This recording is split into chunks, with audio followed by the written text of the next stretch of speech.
1,00,000 మంది శివభక్తులతో కలిసి మహారుద్రాక్ష పూజలో పాల్గొనండి. వెంటనే కాల్ చేసి మీ పేరును నమోదు చేసుకోండి. నమస్తే రమ్మగారు. నమస్తే జయ. రమ్మగారు, చిన్ని సిరీస్ చెప్తున్నారు, 2 భాగాలు 3 భాగాలు అలాంటివి చాలా ఇంట్రెస్టింగ్ అనిపిస్తున్నాయి. ముందు ఎట్లా అంటే పిల్లలకి చెప్తానికి కూడా ఈజీగా ఉంటుందండి. అలాంటిది ఇంకోటి ఏదైనా స్టార్ట్ చేద్దామా? చేద్దాం. సందమామదే కొంచెం 1960s అనుకో. ఇవన్నీ కూడా ఏంటంటే అరేబియన్ నైట్స్ నుంచి తీసుకున్న కథలే. ఓకే. రాజైన బానిస పిల్ల కథ. ఒక రాజైన బానిస పిల్ల కథ. అమ్మాయి రాజు అయిపోయింది. ఓకే. ఓ పిల్ల రాజుగా అయిందన్నమాట. బానిస పిల్ల రాజు అయిపోయింది. మనం రాణి కదా అవ్వాలి రమ్మగారు. అంటే రాజుని చేశారు. ఆ అమ్మాయి మగవేషం వేసుకుంది అనమాట. ఓకే.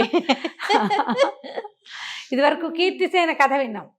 కీర్తిసేన కథలో అమ్మాయి అట్లా అట్లా అట్లా అట్లా తిరుగుతూ చివరికి రాజుగారి దగ్గర ప్రవేశపెట్టబడి మగవాడిగా వైద్యుడైపోతుంది. అట్లా అలాంటి కథ అనమాట. ఓకే. పూర్వం అంట ఈ బాగ్దాద్ నగరానికి చుట్టుపక్కల ఒక ఊళ్ళో ఒక సంపన్న గృహస్థుడు ఉండేవాడు. ఈయనకి లేటు వయసులో ఒక్క కొడుకు పుట్టేట. ఆలీషార్ వాడి పేరు. వాడు నవమన్మథుడు. ఎంత బాగుండేవాడో, చాలా అందంగా ఉండేవాడు. తండ్రికి బాగా ఆస్తుంది, కానీ లేటుగా పుట్టాడు కదా. పిల్లాడు కొంచెం పెరిగే కొందికి ఈయనకి తన వృద్ధాప్యం మొదలైంది. ముసలాయన వాళ్ళ నాన్నకి. ఆయన ఏమనుకునేవాడు, నేను కనుక చచ్చిపోతే పిల్లాడు ఏమైనా అధపాతాళాన్ని పడిపోతాడేమో, ఏదైనా చెడు బుద్ధి పడిపోతాడేమోనని పిల్లాడిని తనతో పాటే వెంబడి పెట్టుకుని దీనికి తీసుకెళ్ళటం, మసీదుకి తీసుకెళ్ళటం, కూర్చోబెట్టి తనతో పాటే ప్రార్థన చేయించడం, చదువు కూడా తన ఎదురుగుండానే చెప్పించడం, ధర్మపన్నాలు వేడేయటం వాడికి. అలా చేసేవాడు. కొంతకాలానికి పిల్లాడు కొంచెం 16-18 సంవత్సరాలు వచ్చేసరికి ఆయన కాస్త చనిపోయే కాలం వచ్చేసింది ఆయన. అయ్యో. అయితే ఏం చెప్పాడంటే, ఒరే వాళ్ళతో వీళ్ళతో చేరకు, దుష్టులు దుర్మార్గులతో ఉండకూడదు, చెడ్డ పనులు చేయబోక, తాగుబోతనం వద్దు, నువ్వు పేకాడకూడదు, నువ్వు అది చేయకూడదు, ఇది చేయకూడదు, అలా చేయకూడదు, ఇలా చేయకూడదు అని బాగా చెప్పాడు. చెప్తే పిల్లాడు సరే సరే అన్నాడు. తండ్రి కాస్త కాలం చేశాడు. ఒకేసారి కొన్ని లక్షల రూపాయలకి వారసుడైపోయాడు పిల్లాడు. తల్లి ముందే పోయింది, తండ్రి లేడు. పిల్లాడు పాపం జాగ్రత్తగా ఉండి తన పని వాళ్లతో చాలా సమర్థుడిగా వ్యవహరిస్తూ వాళ్ళ నాన్న చెప్పిన ధర్మపథంలో ఒక సంవత్సరంన్నర నడిచాడు. బోరుగా ఉంటుంది చూడు ధర్మపథం, ఎప్పుడు చాలా బోర్ కొడుతుంది. అందులో సరదా ఏముంటుంది, థ్రిల్ లేదు. మసీదుకి వెళ్ళే దారిలో, దుకాణానికి వెళ్ళే దారిలో వాళ్ళు వీళ్ళు కుర్రాళ్ళు వాళ్ళు కనపడుతుండే వాళ్ళు. అందరూ హాయ్ హాయ్ రాబోయ్ రాబోయ్ అని పిలుస్తుండేవాళ్ళు. ఓ రోజు పిలుస్తున్నారు కదా అని ఓసారి వెళ్ళాడు. ఓసారి మనం వెళ్ళాం కదా అని ఇంకోసారి వాళ్ళని రమ్మన్నాడు. ఇలాగా ఓసారి, రెండోసారి, మూడోసారికి చాలా సార్లుగా అయ్యిందనమాట. క్రమంగా అతనికి లేకి వాళ్ళు, చెత్త వెధవలు, ఖర్చులు పెట్టించేవాళ్ళు, ఎవరి డబ్బులతోటైనా పార్టీయింగ్ చేసేవాళ్ళు, రకరకాల విందు వినోదాలు, బోల్డని రకాలు, ఇవన్నీ అలవాటైనాయి. చాలా బాగుంటుంది, మేము ఆడతాం నువ్వు చూడని పేకాడిచ్చారు. నువ్వు కూడా ఆడబోయి సరదాగా డబ్బులు పెట్టొద్దులే, నువ్వు ధర్మపరుడు కదా అని ఒట్టిగా. తర్వాత అందరికీ డబ్బులు వస్తుంటే నీకు రాకపోతే ఇలాగా ఓ 10 రూపాయలు పెట్టు అని 10లైనా 25లైనా 100లైనా 1000 కాస్త అయిపోయినాయి. ఓకే. ఇలాగే కదా మనం దుర్వ్యసనాల్లోకి వెళ్ళిపోతాం. సరే ఏమైంది, అట్ట డబ్బులన్నీ అయిపోయినాయి. మెల్లిగా దుకాణం జప్తుకొచ్చింది. అయ్యో. ఇల్లుంది, దుకాణం వ్యాపారం పైసలు అయిపోయింది, ఏమీ లేదు. ఆ స్నేహితులు కనబడితే మంచినీళ్ళు ఇచ్చేవారు, కానీ ఎవడు వాడి షర్బత్లు కూడా ఇచ్చేవాళ్ళు కాదు. అయిపోయినాయి వీడి దగ్గర డబ్బులు. పైగా ఈ జల్సాల్లో పడితే వ్యాపారం ఏం చేస్తారు, వ్యాపారాలు ఎలా నడుస్తాయి, దాని మీద కూర్చోవాలి పొద్దున్నుంచి రాత్రి వరకు. ఎప్పుడు కూర్చుంటేనే వీళ్ళు ఎవరికో పేరు వచ్చింది, వీళ్ళకి వచ్చేది, ఎవరికో డబ్బు వచ్చిందని ఏడవకూడదు. వాళ్ళు దాని మీద ఎంత కూర్చుంటున్నారో మనం చూడడం, వాళ్ళకి ఏదో ఉచితంగా వచ్చేసిందని ఏడుస్తారు. ఇప్పుడు వీడు పని చేయలే అసలు. ఈ పని చేయకపోవడంతో డబ్బు కాస్త పోయింది. అయితే ఏమైంది, ఒకనాడు దారిలో నడిచేస్తున్నాడు, ఎవరి దగ్గరైనా స్నేహితుడి దగ్గరికి అప్పు తెచ్చుకుందామని వెళ్ళాడు. ఎవ్వరూ ఇవ్వల, ₹1 లేదు. నడిచొస్తుంటే అక్కడ ఒక బానిస పిల్లని వేలం వేస్తున్నారు. అది ఆ దేశపు లక్షణం అన్నమాట. అమ్మాయిని వేలం వేస్తున్నారు. వేస్తుంటే అద్భుతమైంది. ఈయనకి రాని పని లేదు.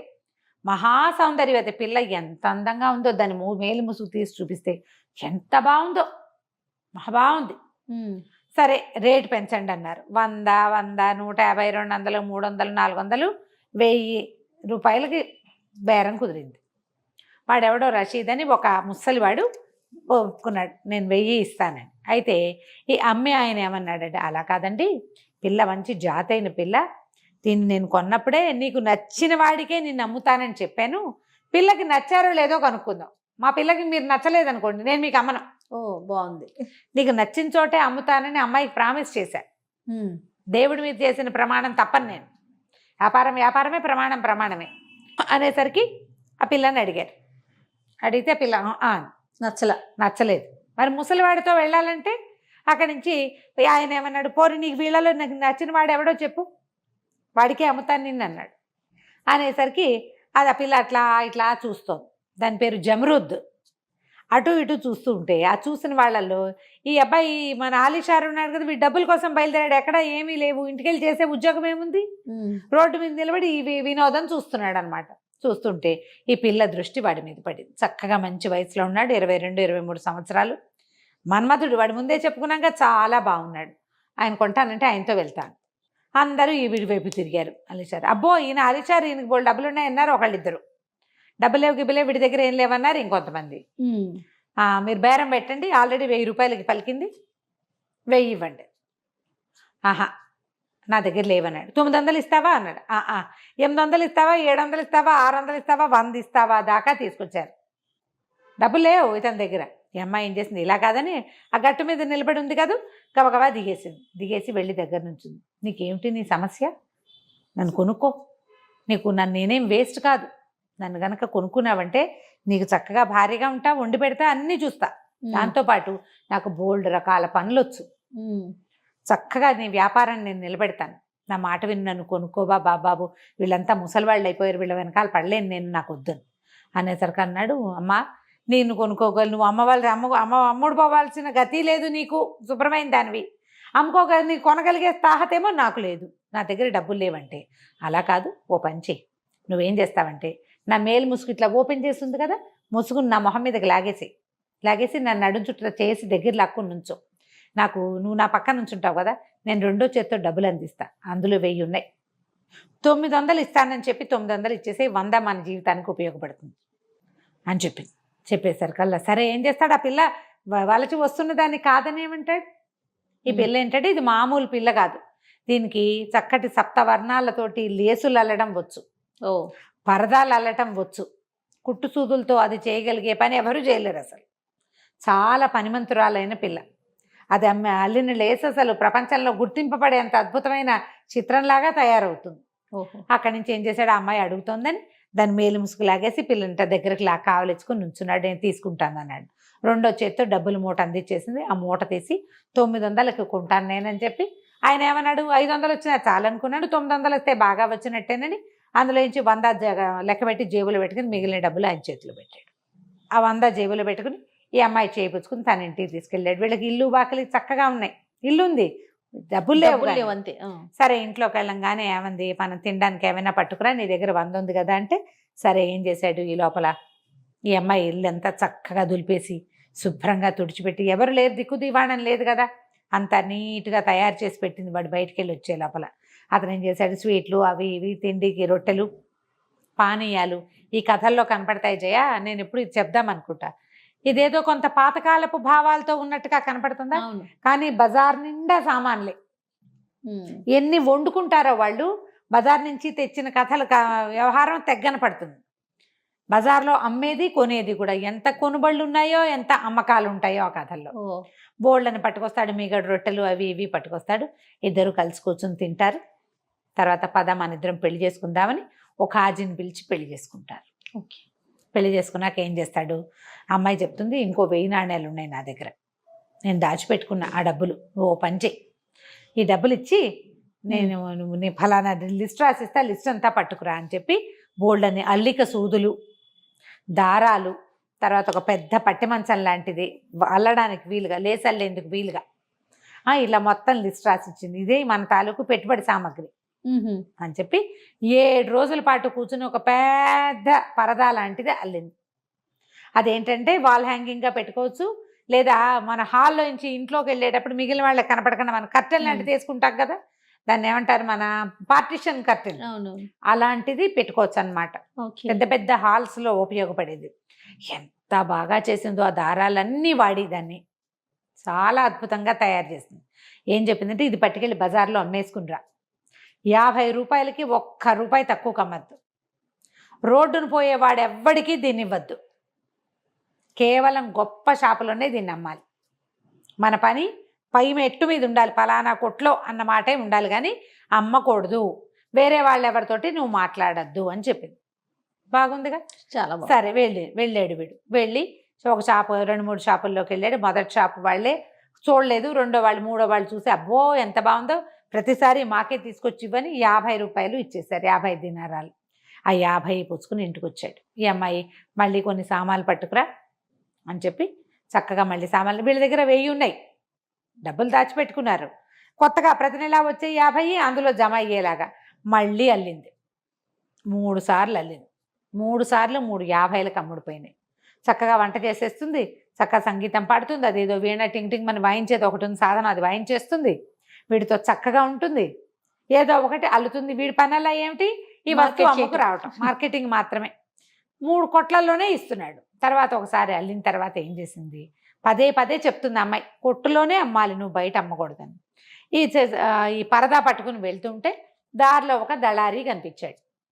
ఆ దళారీని మాట్లాడుకున్నారు ఇద్దరు. మాట్లాడుకుంటే, మీ ఆవిడేదో ఏమిటి ఏమమ్ముతున్నావు, నీ వస్తువు ఏది చూపించంటే, కాదు నేను కొట్లో అమ్ముతానంటే, కొట్లో ఇచ్చేది నేనే ఇస్తానోయ్, నేనే ఇప్పిస్తాను, నువ్వంత ఆలోచించబాక, నీకు బ్రహ్మాండమైన వస్తువు నేను ఇప్పిస్తా కదా అని, డబ్బులు నేను ఇప్పిస్తాను, ఇంకో ₹10 ఎక్స్ట్రానే ఇప్పిస్తానని వీడిని క్వశ్చన్ చేశాడు, బలవంతం చేశాడు.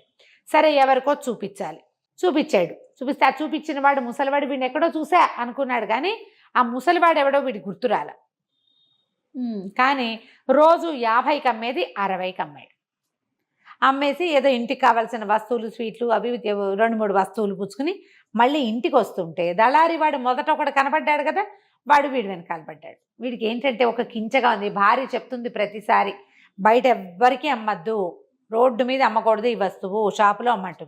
పొరపాటు చేశానేమో అనిపిస్తోంది, ₹10 ఎక్కువ వచ్చాయి కదా అనిపిస్తోంది, కానీ ఒక కించగా ఉంది వాడికి లోపల. ఆ అమ్మాయి చేసిన వస్తువు తను చెప్పినట్టు చెయ్యాలి, అనవసరంగా చేశానని అనిపిస్తుంది. ఈ దళారీ వాడు వెనకాల పడ్డాడు. ఏమిటి నీకు మధ్యలో మూట చెప్పేసా కదా, ఒక ₹5 ఎంతో దళారీకి ఇచ్చాడు, ₹60 నీకు ఇచ్చేసా కదంటే, కాదండి చాలా దాహం వేస్తుంది, కాస్త మంచినీళ్ళు ఇప్పించచ్చు కదా అన్నాడు. అయితే ఇక్కడ చెరుకు రసం ఉంది ఇప్పిస్తానన్నాడు. కాదు మామూలు నీళ్ళే కావాలి నాకు, మంచినీళ్ళు ఇప్పించండి అన్నాడు. అనేసరికల్లా సరే వాకిట్లోకి వచ్చి, నువ్వు బయటే నుంచోండి. ఆ ఇళ్లల్లో ఏంటంటే లోపలికి వచ్చేసడానికి ఉండదు, దానికి ముందు హాలు వెనక హాల్ అవన్నీ వేరువేరుగా ఉంటాయి. ముందు నుంచోబెట్టాడు, లోపలికి వెళ్ళాడు. భార్య చేతికి ₹55 ఇచ్చాడు. షాప్లోనే అమ్మావా అని అడిగింది. అమ్మానన్నాడు. అని ఎవరు మనిషి వచ్చాడు అని అంటే, దళారీ వాళ్లే, మంచినీళ్ళు కావాలట, మంచినీళ్ళు ఇస్తానన్నాడు. సరే మంచినీళ్ళు ఇచ్చింది. ఆ చెంబు చేత్తో పుచ్చుకొని బయటకు వస్తే, వాడు ఆ బయట ఉంచోవలసిన వాడు లోపలికి వచ్చేసాడు. ఏమిటి ఇంతదాకా వచ్చావు, ఇట్లా లోపల రాకూడదు, లోపల మా ఆడవాళ్ళు ఉన్నారని కసురుకున్నాడు.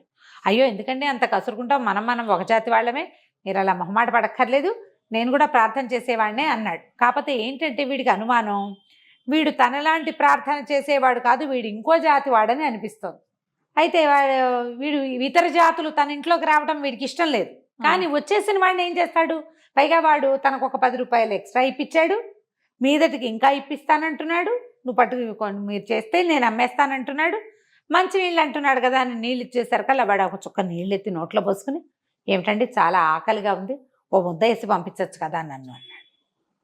అనేసరికి ఏంటన్నాడు, అదే నువ్వు మంచినీళ్ళ నుంచి తిండిలోకి వచ్చావు, మా ఇంట్లో అవన్నీ కుదరమంటే, ఏముందండి మీకు ఇంత లాభం చేసి పెట్టాను, దుకాణాలకు మీరు ఎంత నడవాలి, మీ వాకిట్ల నుంచి 10 అడుగులు వేసేసరికి మీకు బేరం కుదిర్చేశాను, కాస్త ఏమైనా తిండి పిచ్చచ్చు కదా అంటే, అయితే సరే నువ్వు ఇక్కడే కూర్చో, లోపలికి వెళ్ళొద్దు అని చెప్పి ఆ బయట ఉన్న కొట్లో నుంచి కాస్త అవి ఇవి ఏవో తినడానికి పట్టుకొచ్చాడు, స్నాక్స్ లాంటివి. తెచ్చేసరికల్లా వాడన్నాడు, అబ్బో మీరు భలేవాళ్ళండి, ఒక్కటి అడిగితే 4 తెచ్చారు, కూర్చోండి మనిద్దరం కలిసి భోజనం చేద్దాం అని చెప్పి ఆ స్వీట్లన్నీ ఇలా చక్కగా పరిచి ఎదురు బదురు కూర్చున్నారు. వీడు బయటికి వెళ్ళి వచ్చాడు కదా ఎండకి, నీళ్ళ చెంబెత్తి నోట్లో పోసుకోపోయాడు. వీడి మొహం ఎత్తి నీళ్లు పోసుకునే క్రమంలో వీడేం చేశాడు, ఎదురుకుండా ఉన్న ఆ దళారి వాడు జేబులోంచి ఏదో చిన్న ఇంత సీసా లాంటిది తీశాడు. దాన్నేమో వీడి ఎదురుగుండా ఉన్న ప్లేట్లో సమోసాలు రొట్టెలు అవి ఉన్నాయి కదా, దాని మీద చల్లేశాడు. చల్లేసరికల్లా అది నోట్లో పెట్టుకోగానే ఇతను స్పృహ తప్పి పడిపోయాడు ఆలీషార్. పడిపోయిన మరుక్షణం వాడు ఏం చేశాడో మనం వచ్చే భాగంలో తెలుసుకుందాం. తప్పకుండా రమ్మగారు. నమస్తే రమ్మగారు. రాజైన బానిస పిల్ల ఈ స్టోరీలో ఉన్నాము. అతను మరి ఏదో కలిపి పెట్టేశాడు. ఆలీషార్ పడిపోయాడు. వెంటనే వీడు లేచి లోపలికి వెళ్ళిపోయాడు. ఇంట్లోకి వెళ్ళిపోయి ఆ పిల్ల లోపల జమరుద్ ఏదో పని చేసుకుంటుంటే దాన్ని పట్టేసుకున్నాడు. నోట్లో గుడ్డలుగా కుక్కేశాడు. అక్కడి నుంచి ఇల్లంతా వెతికి వీళ్ళ దగ్గర ఆ డబ్బులు ఈ డబ్బులు ఉన్నాయి కదా, మొత్తం డబ్బులన్నీ పుచ్చేసుకున్నాడు. ఆ అమ్మాయి దగ్గర ఉండాల్సినవి, అతను సంపాదించినవి మొత్తం ఉన్న డబ్బులన్నీ ఎవరేసి అక్కడి నుంచి ఈ పిల్లని బయట ఒక గాడిదని ఏదో నిలబెట్టారు. గాడి మీద వేసుకుని తీసుకెళ్ళిపోయాడు. ఈ ముసుగులేసి ఉండటంతో అది ఆడో మగో పిల్లో మేకో ఏమిటో తెలీదు, ఎవడు పెళ్ళామో ఎవడికి తెలీదు. అదో బాధ. తీసుకుపోయేసరికల్లా ఈ తీసుకెళ్ళి వింది ఎక్కడో దూరాన ఒక ఇంటికి తీసుకెళ్ళాడు. ఆ ఇల్లు ఎవరిది? ఈ అమ్మాయిని మొదట 1000 దినారాలకి కొనడానికి సిద్ధపడ్డాడు కదా ఒక ముసలివాడు, రషీద్ అని అతనిది. ఈ వీడు ఇది మధ్యలో ఉండటానికి వచ్చిన వాడు ఏమంటారు దాన్ని, మన బ్రోకర్ దళారి వాడు ఆ రషీద్కి తమ్ముడు. రషీదు ఆ పేరు పెట్టుకుని ఈ జాతి వాళ్ళతో కలిసి ఉన్నాడు, కానీ నిజానికి అతని మతం వీళ్ళది కాదు. ఇలా అందంగా ఉన్న ఆడపిల్లల్ని డబ్బులు పెట్టుకొని వాళ్ళని తమ మతంలోకి మార్చడం వాళ్ళ పద్ధతి. ఇక ఈ పిల్లని అడిగాడు, నేను 1000 రూపాయలు ఇస్తానంటే పనికిరాదని, రూపాయికి ఠికాణా లేని వాడి దగ్గరికి పోయావు, ఇప్పుడు ఏమైంది? నువ్వు నా దగ్గరికే చేరావు, నువ్వు మర్యాదగా ఒప్పుకో, మా మతంలోకి మారతానని ఒప్పుకో, నిన్ను రాణిలాగా ఉంచుతా, నువ్వు ఏది అల్లుకుంటానంటే అది అల్లుకో అంటే చచ్చిన మతం మాత్రం మారినంది అమ్మాయి. నా దైవాన్ని వదిలిపెట్టుకోను, నా మతమే నాకు ఇంపార్టెంట్ అనేసరికి చిత్త కొట్టేశారు. కొట్టేసి ఆ ఇంట్లో బోళ్ళంతమంది ఆడపిల్లలు ఉన్నారు, ఎవరో ఆ ముసలి ఆడవాళ్ళు ఉన్నారు, బయటికి వెళ్ళే వీలు లేదు, బయట ఎవరో కాపలాలు. ఆ ఇంట్లో పడేశారు దాన్ని. దెబ్బలు తగ్గాక అదే దారిలోకి వస్తుంది అని. అయితే ఏమైంది, ఆలీషారు ఒక 3-4 గంటల తర్వాత నిద్రలేచాడు. చూసుకున్నాడు, ఇల్లంతా మహాలోకంలాగా ఉంది, అల్లికి సూదులు అవి ఇవి ఇల్లంతా బడి ఉన్నాయి, వంటిల్లంతా భీభత్సంగా ఉంది. చూస్తే పెళ్ళం లేదు. అటు ఇటు చూస్తారు కదా, బీరువాలు అల్మర్లు కూడా ఖాళీ అయిపోయిన దాఖలాలే కనపడుతున్నాయి, డబ్బులు లేవు. అమ్మా నాన్న చూసి మసీదుల్లో అక్కడ పెళ్ళిళ్ళు చేస్తే ఈ నా భార్య అని చెప్పి పోలీస్ రిపోర్ట్ ఇవ్వచ్చు. ఇలా కొనుక్కున్న వాళ్ళని అలా చేయలేరు. అక్కడ చట్టం ఒప్పదు. ఏం చేయాలో తెలీదు, పోమని ఏడుస్తూ ఉండిపోతాడు. ఈ పక్కింట్లో ఒక ముసలమ్మ ఉంటుండేది వాళ్ళకి. ఈ ముసలమ్మ ఏంటంటే కాస్త కానీ వీళ్ళని అప్పుడప్పుడు కనిపెట్టి ఉండేది. వీళ్ళ నాన్న తాత కాలం నుంచి వీళ్ళతో కుటుంబంలో రాకపోకలు ఉన్నాయి. ఆవిడ వచ్చి చూసేసరికి వీడు నెత్తి మీద చేతులు పెట్టుకుని నడుస్తున్నాడు, నా పెళ్ళాము అని. ఇల్లంతా మహాలోకంలాగా ఉంది. ఆవిడ అన్ని పక్కలా సర్దింది. ఇదేమిట్రా నాయన అంటే, అయ్యో నేనేం చేయను, వాడు ఎవడో నాకు తెలీదు, దళారి వాడు ఇవాళే కనపడ్డాడు, సరే కొట్ల మీదకి వెళ్ళి వాకప్ చేసుకురా, ఎవడైనా ఫలానా వాడు దళారి వాడు ఎవరికైనా తెలిసేమంటే ఎవ్వరికీ తెలియదు. వాడు ప్లాన్డ్గా వీడిని పట్టుకున్నాడు అంతే. ఫలానా నువ్వు 100 మందిని చూసి వచ్చాడు, వాళ్ళు ఎవ్వరూ కాదు, ఇటా ఉంటాడు అంటే అట ఉన్నవాడు ఎవడు మాకు తెలియదు అంటారు. ఇంకేం చేస్తారు? అయితే ముసలం మంది ఒరే ఓ పని చేయను ఆయన, ఏవో నీ జేబులో, వాడి జేబులో కొన్ని డబ్బులు ఉన్నాయి, నీ జేబులో డబ్బులు కొన్ని ఉన్నాయి కదా, పాత డబ్బులు ఎక్కడో దాచిపెట్టుకున్నవి, పాత అంగీల్లో ఉన్నవి డబ్బులు తీగి ఆడవాళ్ళు పెట్టుకునే లోలాకులు అట్లాంటివి చిన్నవి తేలికలు తక్కువలో కొనుక్కొచ్చి ఓ బుట్టెడు చేసి నా చేతికి, ఈ పిల్ల ఎక్కడుందో వెతుకుదాం, ఎట్లాగూ దాన్ని తీసుకెళ్ళి మొహాల్లో పెట్టరు, బానిస పిల్లని ఏ జనానాలోనో కలిపేసి ఉంటారు, ఎక్కడైనా చూద్దాము అని చెప్పేసరికి సరేనన్నాడు. ఆ ప్లాన్ ప్రకారం ఏమిటి, మన చుట్టుపక్కల ఇళ్లలో అయితే గ్యారంటీగా ఉండదు కదా, ఎవరింట్లోకైనా ఒక కొత్త పిల్ల కనుక వస్తే మిగిలిన ఇళ్లలో ఎలాగోలాగా తెలిసిపోతుంది. వారం గడిచినా 4 రోజులు గడిచినా 5 రోజులు ఏం తెలియటల, వారం అవలా 4-5 రోజులైంది. కాబట్టి మనకు దూరంగా ఉన్న ఇళ్లలో ఎక్కడో పెట్టుంటారు. అవి కూడా ఇలా బానిసల్ని వాళ్ళని వీళ్ళని తెచ్చిపెట్టే కుటుంబాలు, కొన్ని పద్ధతులు కొన్ని చోట్లే ఉంటాయి, కొన్ని కుటుంబాల్లో అసలు ఉండవు.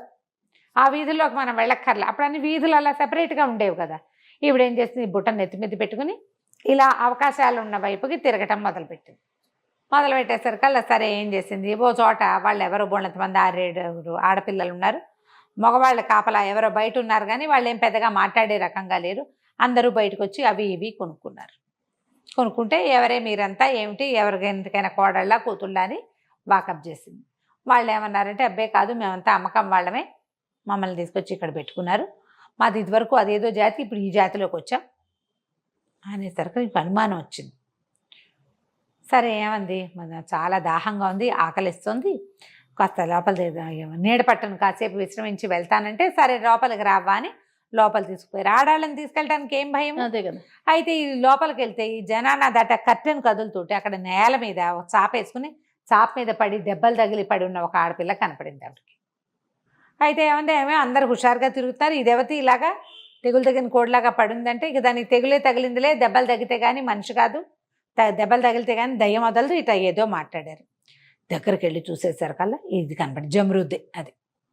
అయ్యోయ్యో ఇంకేముంది, దీన్ని వీళ్ళు తెచ్చేశారు, చిత కొట్టేశారు, కొట్టారు, దెబ్బలు పడ్డాయి కదా. అక్కడి నుంచి ఏం చేసింది, మర్నాడు 3వ రోజు కూడా అక్కడికే తిరిగింది. 3వ రోజుకి ఆ పిల్ల కొంచెం లేచి కూర్చుంటుంది. అప్పటికి వారం అయిందనమాట. అయితే ఏమంది, కాకపోతే ఈ లోపలికి వచ్చింది బుట్టతో వచ్చిందని గుర్తుపట్టేసింది. గుర్తుపడితే ఇవిడ నిదానంగా సై చేసి మాట్లాడబోక అని చెప్పి, సేవి నీ మొగుడు చాలా బెంగపెట్టుకుని ఏడు చచ్చిపోతున్నాడు, వాడి కోసం నేను వెతకడానికి తిరుగుతున్న వారం నుంచి నువ్వు దొరికావు, ఓ పంచి రాత్రికి ఇది ఇక్కడ దీని దగ్గర నుంచో కిటికీ దగ్గర, వాడు ఈల వేస్తాడు, ఈల వినగానే బయటకు వచ్చి గుర్రం ఎక్కేసి గుర్రం పుచ్చుకొని వస్తాడు, గుర్రం ఎక్కేసి నీ మొగుడు నిన్ను ఇంటికి తీసుకొచ్చేస్తాడు, వేరే చోటుకి ఎక్కడికైనా పోదురు కానీ అని చెప్పి. బాగానే ఉందిగా. సరే ఏమైంది పిల్ల, సరే ఆ పూట కాస్త శుభ్రంగా తిని కాస్త వాళ్ళతో వీళ్ళతో మాట్లాడి కొంచెం ఓపిక తెచ్చుకుంది. గుర్రం మీద ప్రయాణం చేయొద్దు, ఆ కిటికీ దగ్గరే ఉంది నిద్రపోకుండా. సరే ఈవిడేం చేసింది, అప్పటికి 2-3 రోజుల ముందు ఆవిడేదో తిండి పెట్టింది, కానీ 2 డేస్ నుంచి దిగులతోటి వాడి నిద్రపోవటంలా అసలు ఎలా పెళ్ళాన్ని తెచ్చుకోవాలరా అని. అయితే ఈవిడేం చెప్పింది, నువ్వు గుర్రం వేసుకుని వెళ్ళిపో, మరి ఫలానా ఇంటి వాకిట్లో ఏలయ్యి మరి అమ్మాయి బయటకు వస్తుంది, దాన్ని గుర్రం ఎక్కించుకుని తీసుకొచ్చేసేయరా అంది. వీడు ఆత్రానికి కొంచెం చీకటి పడంగానే గుర్రానికి పరుచుకుని బయలుదేరాడు. ఆ ఇంటికి కొంచెం ఐమూలగా ఉన్న ఒక ఇంటి వాకిట్లో కూర్చుని ఉన్నాడు. పెళ్ళాన్ని దొరికేస్తుంది, ఇక భయం లేదు, విజిలేస్తే వచ్చేస్తుంది అంతే కదా. ఆ సంతోషంతో స్తంభానికి తలకాయ ఆనించాడు. 2 రాత్రులు నిద్ర లేదు, అంతకుముందు 5 రాత్రులు సరిగ్గా అంతంత మాత్రంగా ఉన్నాడు, తిని తినక. ఈ 2 రోజుల నుంచి కొంచెం తిన్నాడు కానీ నిద్రపోవట్లేదు. చల్లగాలికి స్థిమితపడిన మనసుకి వాడికి నిద్ర వచ్చేసింది, శుభ్రంగా నిద్రపోయాడు. ఇంతలో ఏమైంది, ఆ ఊరికి కొంచెం దూరంలో ఒక అడవిలో కొన్ని గుహలు లాంటివి ఉండేవి, చాలామంది దొంగలు ఉంటారని ప్రతీతి. అందులో 40 మంది దొంగలున్న ఒక గ్రూప్ ఉంది. ఆ దొంగల్లో ఒకడు జవాన్ అని, వాడు ఏ ఊళ్ళో అంటే ఏ వీధిలో దొంగతనం చేయొచ్చో రెక్కి నిర్వహించడానికి వచ్చాడు. వాడు మంచి బ్రహ్మాండమైన గుర్రం వేసుకొచ్చాడు. మరి దొంగలు పారిపోవడానికి గుర్రాలే కదా వేసుకొస్తారు.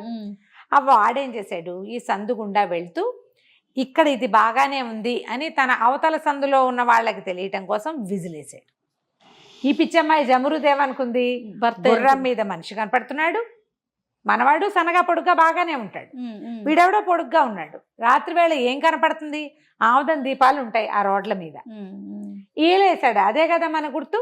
చల్లగా కిటికీ పక్క నుంచి మెట్లు దిగి టకటకా వచ్చేసి గుర్రం ఎక్కేసి, గుర్రం ఎక్కడానికి ట్రై చేస్తుంటే వీడేమనుకున్నాడు, ఇది ఎవరితో ఆడది తన వెంట పడుతుంది అనుకుని ఎక్కించేసుకున్నాడు. ఎక్కించుకుని వెనకాల ఎక్కిన తర్వాత అడిగింది, మనం ఎక్కడికి వెళ్తున్నాము అంటే, అక్కడికే వెళ్తున్నానులే, మనం వెళ్ళాల్సిన చోటుకు అన్నాడు. ముసలిదానికి ఏమైనా ఇచ్చావా, నువ్వేమైనా తిన్నావా అని 4-5 కుశల ప్రశ్నలు వేస్తోంది. ఎలా ఉన్నావు, వాడెవడో తెలుసా, రషీదే నన్ను కొంతానన్నవాడు అని ఇలా చెప్తుంటే వాడు అనేసరికి ఇదేంటి వీడు ఒక రకంగా ఉంది, వీడి గొంతని చేయి ముందుకు పెట్టి మొహం తడివేసరికల్లా వాడికి ఆలిషార్కేమో మీసాలు గడ్డాలు లేవు, నున్నటి మొహం వాడిది. ఇది పెద్ద బవిరిగడ్డం ఉన్న ఆజాను బాహు వీడెవడం. ఆ గడ్డం తగిలేసరికి కేవు అని కేకలు పెట్టింది. ఎవరు నువ్వు, నన్ను దింపేసి మా ఆయన అనుకుని ఎక్కాను, నువ్వెవరో నాకు తెలియదు, దింపే అని కేకలు పెట్టేసరికల్లా వాడన్నాడు పక్కపక్కనవి, నీ అంతటి నువ్వు వచ్చి ఎక్కాక నేను నువ్వు వదిలేదు ఎట్లా, వదిలేదేదు, మేము 40 మంది ఉన్నాం, మా 40 మందికి ఒక్క ఆడది లేదు, ముసలమ్మ తప్ప, ఒక ముసలి మా అమ్మ ఉంది అంతే. చక్కగా 40 మందికి పెళ్ళానిగా ఉండు కానీ కొనక్కర్లేకుండా బానిసవి దొరికేవు, నోరు మూసుకుని కూర్చో అని ఏం చేశాడు, తన చేతిలో ఉన్న బెల్ట్ ఇట్లా వెనక్కి పోనిచ్చి ఆ అమ్మాయి మీద నుంచి బెల్ట్ పట్టేసుకుని టైట్గా కట్టేసుకున్నాడు. గింజుకు తెచ్చినా ఇక ఊడు రాదు. ఆ అమ్మాయి అరిచింది, కేకలు పెట్టింది. ఇక అరుపు లేదు, కేకలేదు, గుర్రం దౌడు తీసేస్తుంది. పరిగెట్టేస్తుంటే అదేం చేస్తుంది? అదే ఇక అక్కడి నుంచి ఏడ్చుకుంటూ, అయ్యో దేవుడా వాడు ఏమైపోయాడు, నేను వీడికి దొరికి చచ్చాను, ఏం చేయాలి? వాడు తెలివి తక్కువ పని చేశాడంటే నేను ఇంకో తెలివి తక్కువ పని చేశాను. సరే తీసుకుపోయి గుహలో పడేశాడు. గుహలో ఒక ముసలి మామ ఉంది. లోపలికి ఎన్ని గుహలు ఉన్నాయో. సరే వాడు వచ్చిన వాడి పేరు జవాన్. ఏం చెప్పాడు తల్లికి చెప్పాడనమాట వాళ్ళ అమ్మకి, అమ్మ మేము వచ్చి ఎవరో ఒకళ్ళని దీన్ని పెళ్లి చేసుకుంటాం, మిగిలిన వాళ్ళంతా వాడుకుంటాం, మాకు పెళ్ళంగా ఉంటుంది, నీ కోడలు, నీకు కావాల్సిన పని చేయించుకో, రూపాయి ఖర్చు లేకుండా దొరికింది బానిస పిల్ల మనకి అన్నాడు. ఆవిడ ఏం చేసింది, సరే ఏదో ఒకటి గుహల్లో ఉండి అలా ఉంది పాపం. ఇంకో తోడు వచ్చింది కదా, ఆవిడ సంతోషించి పిల్లకేదో వండి పెట్టింది. ఇది ఏడ్చి మొత్తుకుంది, కానీ ఇప్పుడు తినకపోతే ఇప్పటికి దెబ్బలు తగిలి ఓపిక లేదు, కంచి పారిపోవాలన్నా సత్తా రావాలిగా. సరే ఏదో చేతికి పెట్టింది, చేతికి ఇచ్చింది, తిన్నది. తిన్నాక చూస్తే వీళ్ళంతా ఎక్కడికో వెళ్ళారు దొంగతనం చేసుకురావడానికి. మేము వెళ్తున్నాము, రాత్రి కానీ రేపొద్దున తెల్లారే కానీ అంటే తెల్లవారుజామున అలా వస్తామన్నారు. సరే పొద్దునే పోయారు వాళ్ళంతా. ఇదేం చేసింది, ఆ ముసలిదాన్ని చూసి, అవ్వ ఏమిటి అసలు ఎండే రావట్లేదు, మరి బయటికి వెళ్ళి అక్కడ కూర్చుందాం, కావాలంటే నీ తల్లో పేలు దూతాను, వెళ్దామా బయటికి ఎండలోకి అంది. ఆ ముసలిది ఒక్కతే ఉంటుంది కాబట్టి బయటికి వెళ్ళదు. ఇప్పుడు తోడు ఉంది కదా, సరేలేమా ఈ గుహలో గాలి రాదు, ఎండ రాదు, ఇక దొంగ వెధవలంతా నన్ను ఇక్కడ ఉంచారు, నువ్వు ఎలాగో తోడున్నావు కదా, నువ్వు ఉన్నావు కాబట్టి ఇద్దరం పోయి ఎండలో కూర్చుందాం, నా తల్లో అన్ని పేలతో పుచ్చిపోయింది నా తలకాయ, పద అని తీసుకుపోయింది. చిన్నప్పుడు ఈ కథ చదివి పేలు దువ్వితే నిద్ర వస్తుంది అనుకునేదాన్ని నేను. ఆ ఎండలో కూర్చోబెట్టి ముసలి దాన్ని తల దువ్వటం మొదలుపెట్టింది. ఈ తర్వాత ఈ పిల్ల నెత్తి మీద చేతులు పెట్టి ఇలా అంటుంటే తల మీద మసాజ్ లాగా అవుతుంది కదా, ఆ ముసలిది కొంచెం మాగన్నగా నిద్రపోవటం మొదలుపెట్టింది. ఇది కదిపి చూసింది, కదలటల్లా. అప్పుడు ఏమనుకుంది, ఉండి పని చెప్దామని ఆ ముసలిదాన్ని ఆ గోడ కానించి కూర్చోబెట్టి లోపలికి పరిగెత్తుకుంటూ వెళ్ళి, లోపల మగవాళ్ళ బట్టలు ఉన్నాయి బోల్డని, ఒక జత బట్టలు తీసుకొని తొడిగేసుకుంది అమ్మడు. తర్వాత ఒక మంచి తలపాగాలు కనపడుతున్నాయి, ఒక తలపాగా ఎత్తి పెట్టుకుని తన సైజుకి సరిపడా చూసుకుందనమాట. పరిగెత్తుకుంటూ బయటకు వచ్చింది. ముసలి మామ ఇంకా ఎండకి హాయిగా నిద్ర పట్టేసింది, నిద్రపోతోంది. ఇది ఆ పక్కనున్న గుర్రాల్లో ఓ గుర్రాన్ని ఎంచుకుని గుర్రం ఎక్కేసి పరుగు, ఎక్కడికి వెళ్తుందో తెలియకుండా వెళ్ళిపోయింది. అంతే, ఇక్కడి నుంచి బయటపడిపోవాలి ఆ దొంగల చేతిలో నుంచి. ఇక వెళ్ళగా ఏం చేసింది, ఆ జేబులో చూస్తే ఆ వేసుకున్న బట్టల్లో ఏవో కొన్ని నాణేలు కూడా ఉన్నాయి, చిల్లర ఉంది. సరే ఆ చిల్లర పెట్టి మధ్యలో ఏవో కొనుక్కు తింటూ, ఆడవేషం లేదుగా, మగ వేషంలోనే అట్లా వెళ్తూ బాగా రాత్రి అయ్యాక ఒక చోట ఆగింది. దూరంగా ఏదో ఊరు కనపడుతుంది. సరే ఇప్పుడు వెళ్ళొద్దు, తెల్లారగానే వెళ్దాం అనుకుంది. అక్కడ పడుకొని నిద్రపోయింది. ఇది ఊరేమో కొంచెం పెడగా ఉంది, ఈ అమ్మాయి పడుకున్నదేమో కొంచెం అడవిగా ఉంది. తొందరగా తెల్లారిపోతుంది. తెల్లారేసరికల్లా ఏమనుకుంది, అమ్మో వెలుగు వచ్చేస్తుంది, వెళ్ళిపోదాం ఊళ్ళో. కానీ ఆ గుర్రాన్ని తోలుకుంటూ ఆ గేటు దగ్గరికి వెళ్ళింది. ఆ కోట ఊరు తాలూకు గేటు, ఊరికి ఒక పెద్ద గేటు ఉంది. ఆ గేటు తీయగానే భోం భోం అని పెద్దగా నగారాలు మోగినాయి. కొంత వందల మంది జనం అక్కడ నుంచుని ఉన్నారు. ఈ అమ్మాయి నిర్ఘాంతపోయింది, ఏం జరుగుతుందో తెలియలే. అక్కడి నుంచి ఏనుగు వచ్చింది, ఓ 100 గుర్రాలు వచ్చాయి, అందరూ తప్పెట్లు మోగిస్తున్నారు, ఏమిటో పీపీపీ అని శబ్దాలు, సన్నాయి, గందరగోళంగా షహనాయిలు వాయించేస్తున్నారు. అక్కడి నుంచి ఒక పెద్దగా భారీగా ఉన్న ఒక మాలను తీసుకొచ్చి ఓ 2 మగవాళ్ళు, ఒక ఆయన మంత్రి, ఇంకోటిగా ఉన్నారు. వాళ్ళిద్దరూ పట్టుకొచ్చి దండేశారు. దండేసి ఇంత పొడుగాట దండం ఒకటి చేతిలో పెట్టారు. మహారాజుకి జై అన్నారు. ఈ అమ్మాయి నిర్ఘాంతపై, నేను మహారాజునేమిటి, కాదు అనేసరికల్, కాదండి మా మహారాజు సంతానం లేకుండా చనిపోయాడు, నిన్న పోయాడు ఆయన, తెల్లవారేసరికి నగర ప్రవేశం చేసిన మొట్టమొదటి వాడిని రాజుని చేస్తాం, మా ఊరు సిద్ధాంతం అదే, నువ్వు ప్రవేశం చేసావు, నువ్వే మా రాజు. ఈ అమ్మాయి చక్కగా అందంగా ఉంటుంది కదా, యంగ్గా ఉన్నాడు, మీసాలు కూడా రాని యువకుడు, ఇలాంటి వాడు చాలా ఏళ్ళు పరిపాలిస్తాడు కదా. చిన్నపిల్లలైతే పెళ్లి చేస్తే చక్కగా పిల్లల్ని కంటాడు, రాజ్యానికి వారసులు వస్తారు. జనాలంతా చప్పట్లు కొట్టారు, తలా ఒక దండా వేశారు, పన్నీటి జల్లులు కురిపించారు, పువ్వులు జల్లారు, పాటలు పాడారు, హారతులు ఇచ్చారు, ఎన్నో. అక్కడి నుంచి ఎత్తి ఏనుగు మీద కూర్చోబెట్టారు. పదండి రాజస్థాప సభకి వెళ్ళిపోదామని అంతఃపురాన్ని తీసుకెళ్లారు. ఎంత పెద్ద కోటో అది, ఎంతమంది జనము.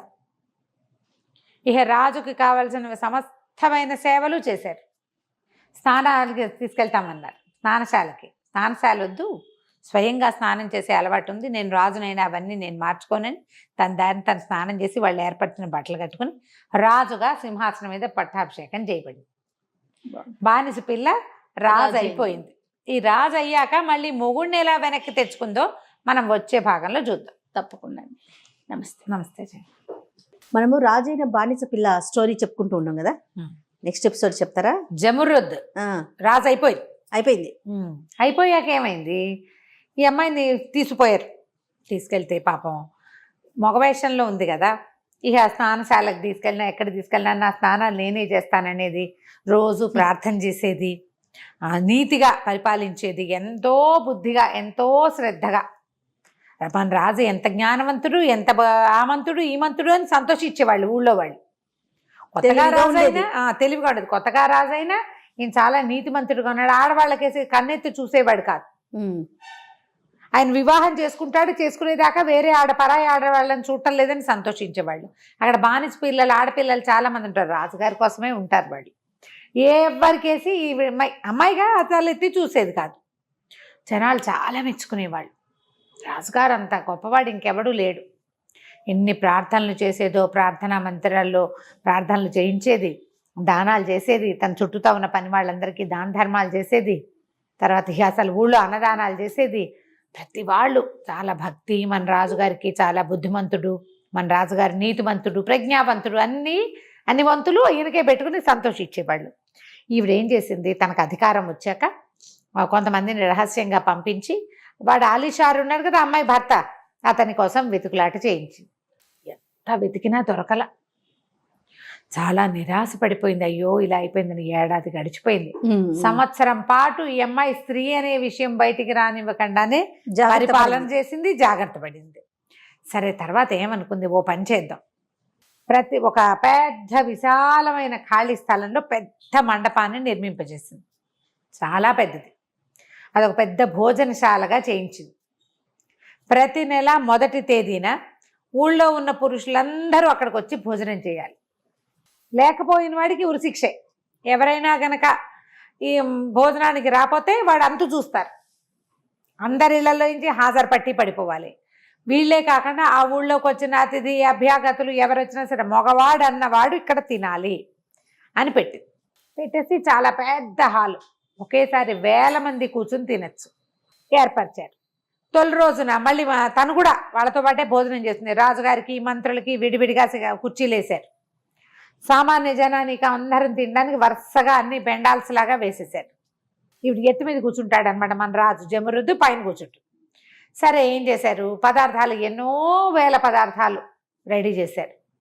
రెడీ చేస్తే సరే భోజనాలకి జనాలంతా కూర్చున్నారు. రాజు ఎంత గొప్పవాడు, ఎంత మంచి మంచి పదార్థాలు, భోజ్య యోగ్యమైన వస్తువులే ఉన్నాయి అన్నీ.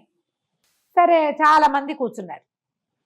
ఇంతలో ఏమైంది, ఈ రాజుగారి పైన కూర్చున్నాడుగా, ఈ అందరికీ అట్లా చూస్తుంది. ప్రతి వాళ్ళు ఏమిటి రాజు ఎంత శ్రద్ధగా చూస్తున్నాడు, నాకేసే చూశాడు అలాంటి భావిస్తున్నారనమాట. మామూలుగా భోజనాలు అవుతున్నప్పుడు మనం ఒక్కో మనిషిని వీడియో తీస్తే ఎలా ఉంటుంది, ప్రతివాడు మన్నే తీస్తున్నారు అనుకుంటారు కదా.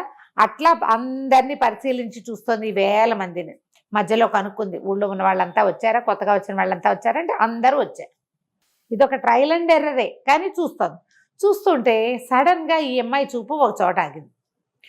ఎక్కడో చూసా. వాడేం చేశాడు, ఏదో వడ్డీ ఉన్నవి దగ్గరలో ఉన్నవి తిన్నాడు. కొంచెం ఒక రకంగా ఉన్నాడు మనిషి మొరటుగా. ఒక మీగడతో చేసే హల్వా ఒకటి కనపడుతుంది, ఇంత పెద్ద, అంత ప్లేట్. కొంతమంది వీళ్ళు కూడా వండుకొచ్చి ఉంటారు, అంత ప్లేట్లో మీగడ హల్వా.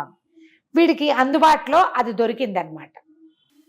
దాన్ని ఇట్లా అందుకుని లాగేసుకుని పళ్ళని తన దగ్గరికి ఇట్లా ఇంత తీసి నోట్లో బొక్కేస్తున్నట్టు పెట్టుకుంటే చుట్టుపక్కల వాళ్ళంతా కేకలే, అదేమిటది అట్లా చేస్తావు, అందరూ తినవలసింది కదా, ఎన్ని పదార్థాలు ఉన్నాయి, తలా కొంచెం వేసుకోవాలి, అట్లా ఎంగిల్ చేయి పెట్టి తినేస్తే అంత తింటే కడుపులో నొప్పి వస్తుంది, అలా తిండికి వాచినట్టు చేయబోక, ఇదేమిటి, ఇది బ్రహ్మాండమైన విందు, కడుపు నిండా పెడతారు ప్రతి వాళ్ళకి, ఇదే మొదటి విందు, సక్సెస్ఫుల్గా చేయాలనుకుంటారు, ఏం పద్ధతి అది అని కేకలేశారు. కేకలేసిన వాడు మిగిలిన వాళ్ళని వినిపించుకునే ధోరణిలో లేడు.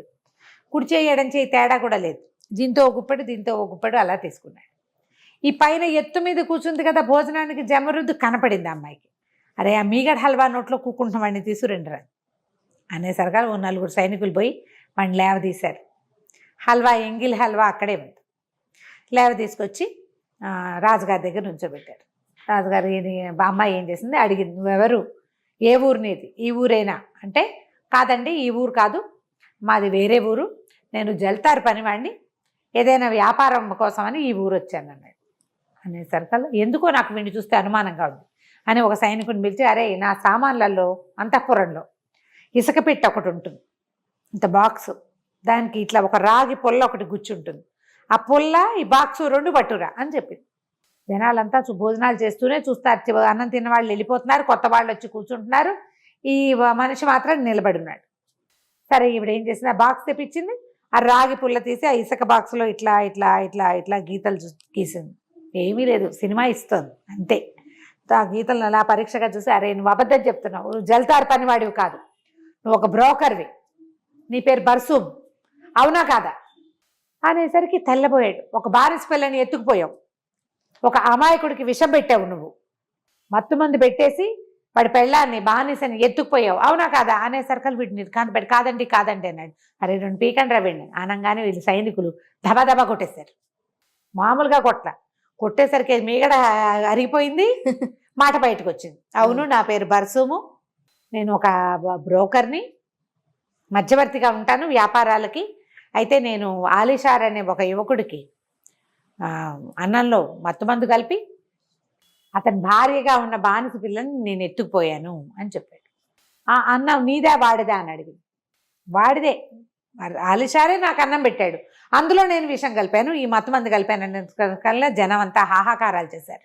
నువ్వే మత్త కలిపిన అన్నం పెట్టడం కాదు, ఒకడు అన్నం పెడితే నీకు దాంట్లో మత్తు కలిపాడంటే వీడెంత దుర్మార్గుడు, వీడిని చిత్రవధ చేయాలని అరిచారు అందరు.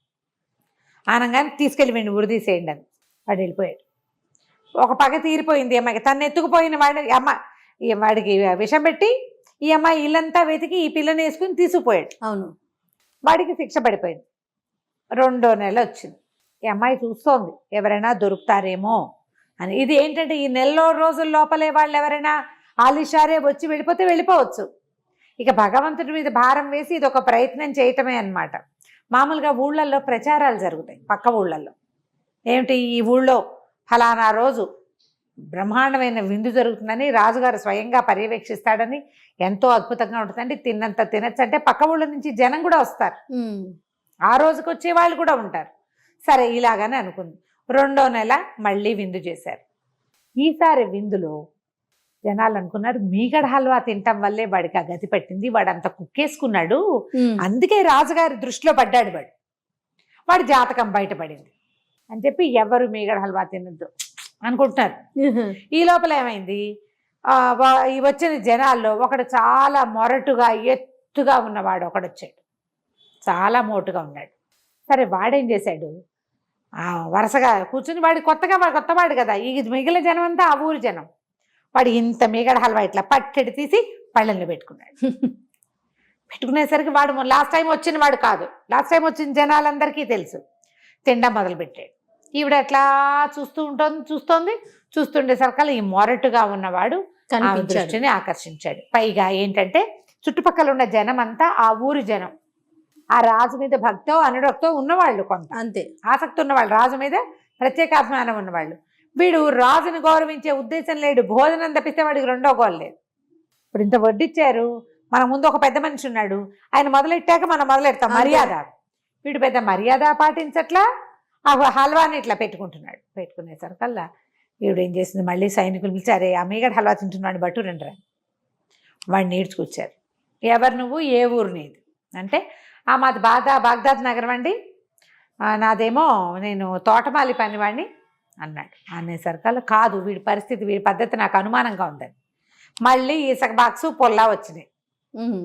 ఈవిడ అందులో బాక్సులో గీసి, నువ్వు అబద్ధం చెప్తున్నావు, నువ్వు ఒక దొంగవి, ఓ అమ్మాయిని ఎత్తుకుని పారిపోయావు, ఆ అమ్మాయి నా భర్త కోసం వేచి ఉన్నానని చెప్పినా కూడా నువ్వు వినలేదు, అవునా కాదా, మీది ఖురాసాన్ నగరం, నీది బాగ్దాద్ నగరం కానే కాదని అనగానే వీడు తెల్లపోయాడు. వీళ్ళకి తెలుసు సైనికులకి, వాడు నిజం ఒప్పుకోకపోతే వాడిని తన్నాలని ముందు చూశారు కదా, ఇద్దరుగా సైనికాధికారులు వాళ్ళు వచ్చి 4 చెంపకాయలు కొట్టేసరికి వాడు వలవలా ఏడుస్తూ, అవునండి నేను దొంగనండి, చాలా దుర్మార్గుడిని, కానీ ఆ పిల్లని మేమేం చేయలేదండి, మేము 40 మంది ఉన్నాం, పంచుకుందాం అనుకున్నాం, మాకు పెళ్ళంగా ఉంటుంది అనుకున్నాం. కానీ ఆ పిల్ల పారిపోయిందండి. పారిపోయింది. మేము అమ్మాయిని ఏం చేయలేదు అనేసరికి నువ్వు మొగుడు కాకుండా చేసావు కదా, నువ్వు భర్త కోసం వెయిట్ చేస్తున్న ఒక పిల్లని నువ్వు తీసుకుపోయావంటే నువ్వేమన్నా మనిషివి? ఆ పిల్ల నీకు తెలియదంటే తెలిసి నీకు అమ్మాయిని చెప్పింది మా ఆయన కోసం చూస్తున్నాను అని అనగానే జనాలంతా హాహాకారాలు చేశారు. పెళ్లి కాని పిల్లని మీరు తీసుకుపోవచ్చు, పెళ్ళయిందైనా నీతో వస్తానంటే తీసుకుపోవచ్చు, మొగుడు వస్తాడని వేచి ఉన్న పిల్లని లేదు తీసుకుపోయాడు దుర్మార్గుడు, పైగా 40 మంది పెళ్లి చేసుకుందాం అనుకున్నారు అనేసరికి చంపేయండి చంపేయండి అని అందరూ కేకలు పెట్టారు. వీడిని కూడా తీసుకుపోయారు, చిత్రవధ చేయించారు. మళ్ళీ వచ్చింది విందు. ఈసారి విందులో జనాలు ఎవ్వరూ ఆ మేగడ హల్వా బాయి దగ్గరికి వెళ్ళాల. మనకెందుకు వచ్చింది అనుకున్నారు, మనకెందుకు ఈ గోళ అని చెప్పి ఎవ్వరూ ఆ పళ్ళెం చుట్టుపక్కల ప్లేట్ల దగ్గర కూడా ఎవరు కూర్చోటల్లా. ఆ పళ్ళెమో ఒకటి బౌల్లో ఉంది కదా, దాన్ని ఎదురుకుండా ఉన్న ప్లేస్లో ఎవడైనా కూర్చుంటే అప్పుడు పక్క ప్లేసులో కూర్చుందామని చూస్తున్నారు. సరే ఏమైంది, ఈసారి ఒక ముసలాయన వచ్చాడు, ఇంత పొడుగాటి గడ్డం, ఈ ఊరువాడు కాదు, చకచకా నడుచుకుంటూ వచ్చి ఈ హల్వా ఉందా దాని ఎదురుగుండా ఉన్న ప్లేట్ దగ్గర కూర్చున్నాడు. కూర్చోగానే పక్క వాళ్ళు సర్దుకున్నారు, వీడికి మూడుతుందిలే, అయినా ముసలాడు వీడికేం మూడుతుంది అనుకుంటున్నారు. కాకపోతే ఈవిడ ఏమైంది, పైన కూర్చుంది. భోజనాలు చేసే వాళ్ళందరినీ మెల్లిగా చూస్తుంది, ఒక్కొక్కళ్ళని పట్టి చూస్తే రాజుగారు మన్నే చూశాడు అయ్యి బాబోయ్ అనుకుంటున్నారు. కానీ చాలా మందికి డౌట్గానే ఉంది, ఆ హల్వా ఎదురుగుండా కూర్చున్న వాడి కొంపమే మునగబోతోంది అని. చూడగా ఇవిడే ఆ హల్వా తింటున్నవాడు, హల్వా ప్లేటుకి ఎదురుగుండా ఉన్నవాడు, వాడిని పిలుచుకురండి. ప్రతి పాపిష్టివాడు పోయి దాని ఎదురుగుండానే కూర్చుంటున్నాడు. దేశంలో ఉన్న పనికి వాళ్ళ లుచాలందరూ వెళ్ళి దీని దగ్గరే కూర్చుంటున్నారు అని పిలుచుకొచ్చేసరికి నీ పేరేంటంటే నాకు పేరు లేదండి, నేను ఫకీర్ని, పేరు ఏనాడో వదిలేశాను. ఇంతకీ వాడు ఈ మతం వాడు కూడా కాదు, మోసం చేస్తారనమాట అట్లా అనేసరికల్లా రాజుగారు తోకతో కింద తాచులాగా లేచింది. అబద్ధం చెప్తున్నావు నువ్వు, నీ మాట అసలు నిజమే కాదు, నువ్వు అసలు ఫకీర్వే కాదు, నీది అసలు మా జాతే కాదు అనేసరికల్లా కాదండి అంటే మిగిలిన వాళ్ళంతా అదేమిటి అంత బారెడు గడ్డ ఉంది, అంత అంగీ వేసుకున్నాడు, ముసలాడు, అబద్ధం చెప్తాడా అంత పెద్దవాడు అని ఆశ్చర్యపోతే రాజుగారు మళ్ళీ ఇసుక బాక్సు పొల్లా తెప్పించేసరికి అద్దులో గీతలు గీసి చూసి ఏం చెప్పిందంటే, అబద్ధం చెప్తున్నావు, నీ పేరు రసూల్, కానీ నువ్వు అది దొంగ పేరు, నీ పేరు అది కాదు, రసూల్ పేరుతోటి తిరుగుతావు నువ్వు ఫకీర్ని, నాకు పేరు లేదన్నాడు కదా, నీకు పేరుంది, నువ్వు ఒక బానిస పిల్లని కొనడానికి ప్రయత్నం చేసావా చేయలేదా? వీరికి దెబ్బలంటే భయం, ముసలివాడు కదా, సైనికులు చూస్తే జమాజట్టిలాగా ఉన్నారు, తంతారేమోనని భయపడి కొనడానికి ట్రై చేశానండి, నేను కొనలేదండి అన్నాడు. కానీ నువ్వు ఎవడితోటో ప్రయత్నం చేసి ఆ పిల్లని పట్టించి తెప్పించావా లేదా? కిడ్నాప్ చేయించాను.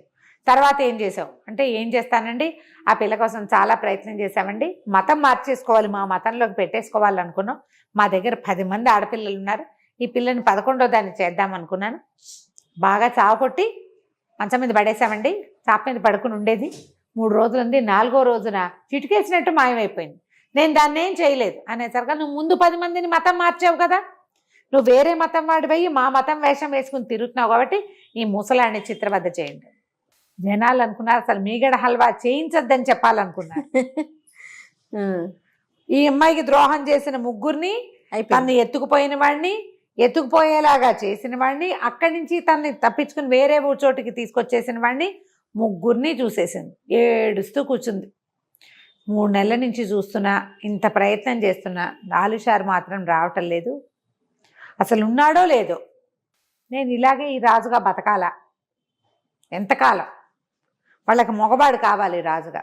ఏడుస్తూ ఉంది. ఈ 3 భోజనాలు అప్పుడు సాయంత్రం ఏడుస్తూ కూర్చునేది అమ్మాయి, అతన్ని గుర్తు చేసుకుని, వాడు చాలా కరుణామయుడు, వాడు దయామయుడు, వాడు ఎంతో బాగా చూసుకున్నాడు, ఎంతో ప్రేమగా ఉన్నాడు అని. 3 నెలలు గడిచాయి. 4వ నెల వచ్చింది.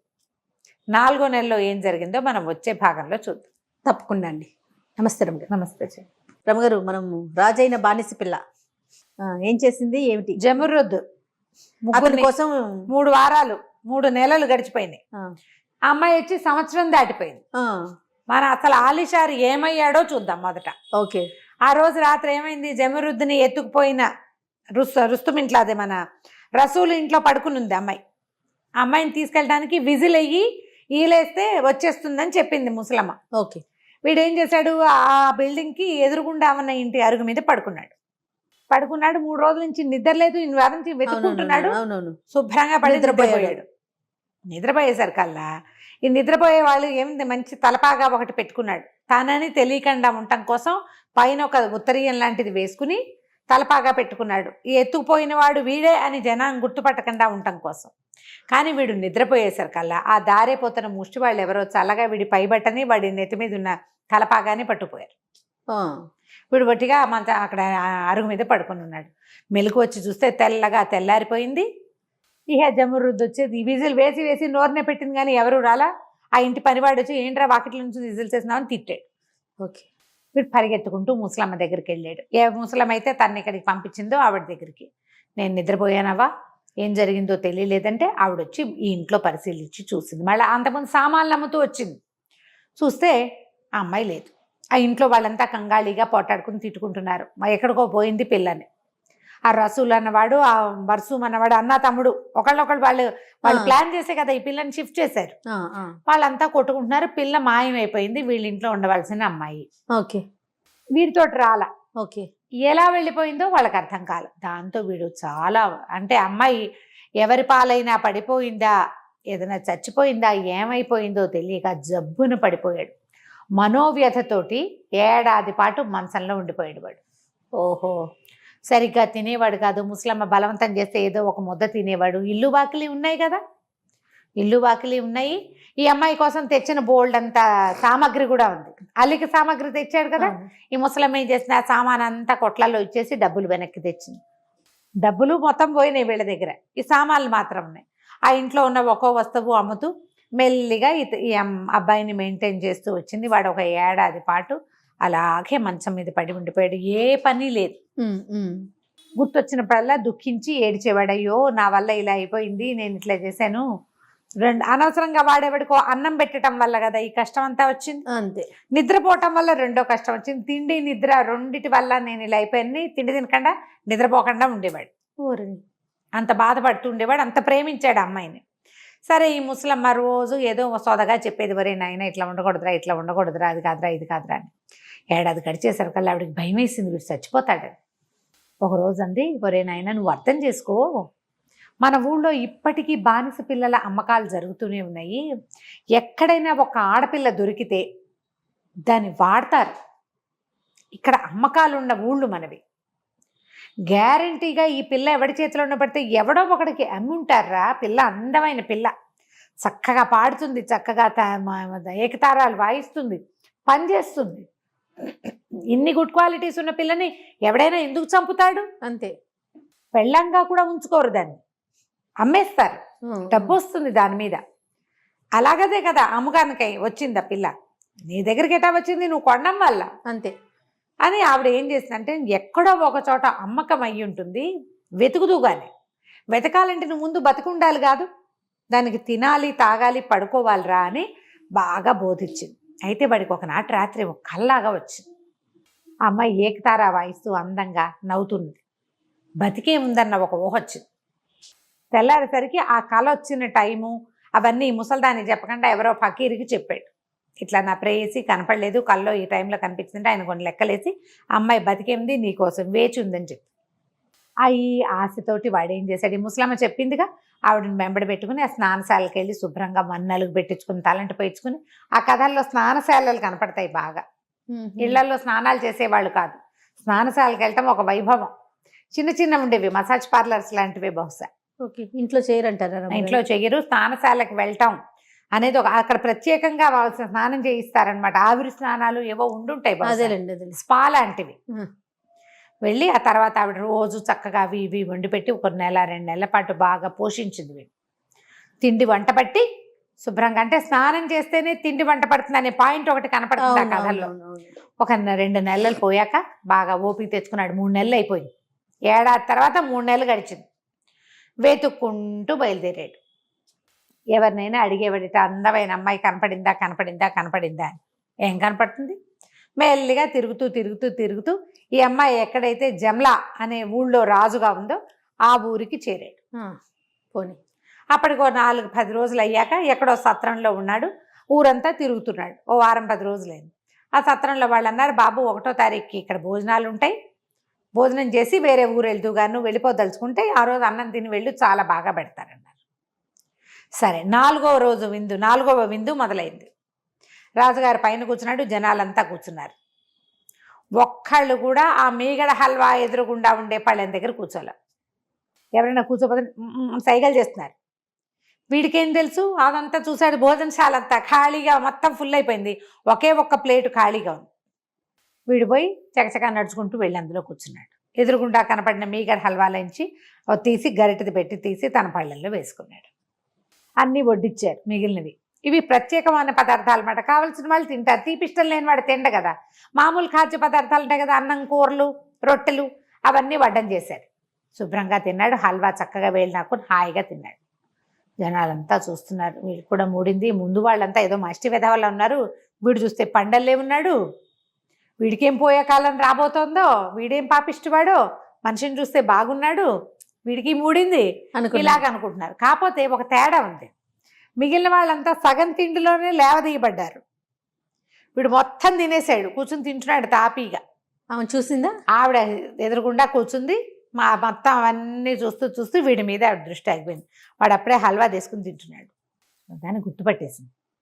కానీ వాడిని భోజనం చేయనివ్వాలని ఎక్సైట్మెంట్ వచ్చేస్తుంది, ఆవిడకి దుఃఖం వచ్చేస్తుంది లోపల నుంచి. నోరు మూసు కూర్చుంది, కామ్గా తలంచుకుని తింట మొదలుపెట్టింది. జనాలంతా రాజుగారికేసి వీడికేసి చూస్తున్నారు, ఏదో చేయబోతున్నారు అని. పూర్తిగా అన్నం తినొచ్చింది. వీళ్ళేమనుకున్నారు, ఓ పర్వాలా, వీడు మిగిలిన వాళ్ళంతా సగంలో లేవదీయించారు, వీడు ఇక్కడ దాకా వచ్చాడు, పూర్తిగా అన్నం తిన్నాడు, ఏదైనా మంచి జరుగుతుందేమో, పిల్లాడు బాగున్నాడు చక్కగా, వీడికి చెడు జరగకూడదని మిగిలిన వాళ్ళంతా కోరుకుంటున్నారు. భోజనాలు అయిపోయాక 2 సైనికులను పిలిచి ఆయన్ని రిక్వెస్ట్ చేసి, ఒకవేళ ఆయనకు ఇష్టమైతే రాజుగారి దగ్గరికి రమ్మని చెప్పండి రాదు. వాళ్ళకి ఆశ్చర్యంగా ఉంది. వాళ్ళందరినీ ఈడ్చుకురండి అంది. ఇక్కడికి వచ్చరికి డైలాగ్ మారిపోయింది. సరే ఏమండి, మా బాబు ఏ ఊరు మీది, రాజుగారు చూడాలనుకుంటున్నారు, మీకు వీలుగా ఉంటే రమ్మన్నారు. ఆ ఊరు రాజు పెట్టిన అన్నం తిని రానని ఎందుకంటాడు, గుండె చెరువాడు. అదే కదా. సరే బయలుదేరాడు. ఈ వరసలన్నీ దాటుకుంటూ రాజుగారు ఎదురుగుండా నుంచుంటే ఈవిడికి పుక్కిలింతలుగా సంతోషం వచ్చేస్తుంది, నవ్వొచ్చేస్తుంది, ఏడుపు వచ్చేస్తుంది. ఏ ఊరు మీది అన్నాడు. అనేసరికల్లా ఖురాసాన్ నగరం అండి, నా పేరు ఆలీషారు, మా నాన్న చాలా పెద్ద వ్యాపారస్తుడు, వ్యాపారంలో నష్టపోయారు, నేను సరిగ్గా చేయలేదు, ఎట్లాగో ఒక పిల్లని బానిసగా కొనుక్కున్నాను, డబ్బులు నావి కాదండి, పాపం అమ్మాయివే, అమ్మాయి డబ్బులతోటే అమ్మాయిని కొనుక్కున్నాను, ప్రాణాధికంగా ప్రేమించాను, ఏడాది మీద 3 నెలలు అయింది, ఆమె తప్పిపోయింది నా దగ్గర నుంచి, ఆమె కోసం వెతుకుతూ ఈ నగరానికి వచ్చానండి అని బేరమనేసి ఇరుచుకుపడిపోయాడు. జనాలంతా హాహాకారాలు చేశారు, అయ్యో అయ్యో ఏమిటి ఇలా అయిపోతుంది అని.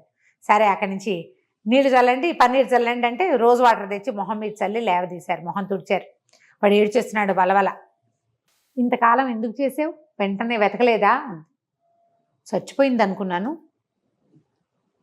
అనుకున్నా, జబ్బు పడిపోయాను, సంవత్సరం పాటు మంచంలోనే ఉన్నాను, 3 నెలల నుంచే కొంచెం కోలుకుని ఆమెను ఒక్కో ఊట్లోనూ వెతుక్కుంటూ వస్తున్నాను, ఈ నగరాన్ని చేరాను, ఇక్కడ ఎక్కడా కనపడలేదు, ఇంకో నగరానికి వెళ్ళి వెతుక్కోవాలి అంటే ఈవిడ చాలా దుఃఖం దాచుకుంది పాపం. దాచుకుని వీళ్ళందరూ మిగిలిన వాళ్ళంతా ఏమనుకుంటున్నారంటే, ఎవరిని ఇప్పుడు రాజు ఇంత మాట్లాడి ఇసుక బాక్సు పొల్లా తెప్పించలేదంటే వీడికి ప్రధానమంత్రి పదవో, ఏదైనా సైన్యాధిపతి పదవో, నగరాధిపతివో ఏదో ఇవ్వబోతున్నాడు రాజు అనుకున్నారు. అయితే ఏమంది ఈవిడే, అరే ఈయన్ని తీసుకెళ్ళి స్నానశాలకు తీసుకెళ్ళి శుభ్రంగా స్నానం చేయించి మంచి బట్టలు కట్టించి రాజాంతపురానికి తీసుకురండి, ఈయనతో మాట్లాడే పని ఉంది, ఈయన చెప్పినవన్నీ నిజం అని ప్రకటించింది. జనాలంతా సంతోషించారు. పోనీలే, మొహం చూసి మోసపోయినట్టు కాకుండా వీడు కొంచెం శుభ్రంగా చూడడానికి బాగున్నాడు, వాడు చెప్పిన కథ కూడా వాడికి బాగుంది, వాడు భగ్న ప్రేమికుడు లాగానే కనపడుతున్నాడు బిక్కమొహం వేసుకుని, పైగా అమ్మాయి పేరు తెలుసుకోగానే డామని విరుచుకుపడిపోయాడు, కళ్ళు తిరిగిపోయేవాడు, స్పృహ తప్పిపోయాడు. జనాలంతా ఎవరి దారిని వాళ్ళు పోయారు భోజనాలు చేసి. అక్కడి నుంచి సాయంకాలం ఈయన సత్రంలో దిగాడు కదా ఒక చోట, అక్కడి నుంచి అతను సామాన్లు తీయించారు సైనికులు, ఈయన స్నానశాలకు తీసుకెళ్లారు, అదొక మర్యాద అనమాట. స్నానం చేయించారు, మంచి రాజోచితమైన బట్టలు కట్టించారు, అంతఃపురంలోకి తీసుకెళ్తే సరే భోజనం వడ్డిచ్చారు. పొద్దున భోజనం చేశారు, చీకటి పడ్డాక మళ్ళీ పెడతారుగా భోజనం. సరే భోజనం రాజుగారు కూడా పక్కనే కూర్చున్నారు. రాజుగారి కుడిచిన లాంటి పళ్ళెమే పెట్టారు, అన్ని పదార్థాలు పెట్టారు. భోజనం బాగుందా, అంతా కులాసాగా ఉందా, అంతా ఇదిగా ఉందా అదిగా ఉందా అని అడుగుతుంది. అన్నీ బాగున్నాయని చెప్తున్నాడు. మరి ఇప్పుడు ఏం చేస్తావు, బానిస పిల్లలు దొరికితే ఏం చేస్తానండి, జీవితాంతం ప్రేమిస్తాను. ఆ అమ్మాయి ఇచ్చకి నా జీవితం మారిపోయింది, నాతో అంత ప్రేమగా ఉన్న వాళ్ళే లేరు అని కళ్ళ నీళ్ళు తుడుచుకున్నాడు. సరే భోజనం అయింది. భోజన పాత్రలన్నీ తీశారు. తీసేసిన తర్వాత అంతపండ్లోకి పడుకుందరు కానీ రండి అని తనతో పాటు తీసుకెళ్ళింది. ఒక హంసతూలిక తల్పం లాంటిది ఒక తల్పం ఉంది, ఆ తల్పం మీద కూర్చోబెట్టింది. ఆ పక్కన కూర్చొని మీరు ఏం బిజినెస్ చేసేవాళ్ళు, మీకు ఎలాంటి బిజినెస్ అంటే, మరండి నాతో పాటు ఉన్న జమరుద్దు ఎంత బాగానో అల్లుతుంది పరదాలు, ఎంత బాగా అల్లుతుందని మళ్ళీ కళ్ళ నీళ్ళు పెట్టుకున్నాడు. పెట్టుకునేసరికల్లా అమ్మాయికి నవ్వొచ్చింది. అన్నిటికీ ఏడుస్తున్నాడు వాడని. పక్కపక్క నవ్వి, ఇంకా నీ బానిసని గుర్తించలేదా ఆలీషాన్ నువ్వు అని అడిగింది.